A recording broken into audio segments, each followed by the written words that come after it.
好，这几天啊，这北部有影雨是落袂停。气象署是指出讲，这东北季风有变强，而且台湾东边的海面即马也搁出现新的低气压，致使这正方面的大雨是安尼直落。目前已经针对7个县市来发布大水雨特报。拜三开始，这基隆北海岸上北的山区，也搁有宜兰，这雨会愈来愈明显，预计就要等到拜六才会豆豆啊转好。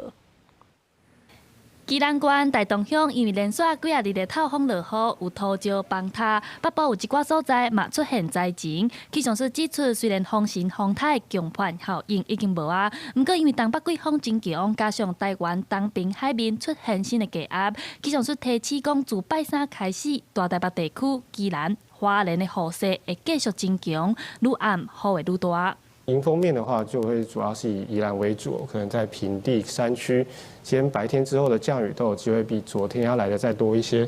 那此外，在花莲地区的降雨也是会有逐渐增加的趋势。因为低压的关系，气象署预估台湾这阵强阵雨的时间会继续延长，而且风嘛会真透，尤其是沿海地区出现11级以上的阵风，也若未来低压甚至变做风台，气象署讲几率无悬。 在台湾东方是有一个低压的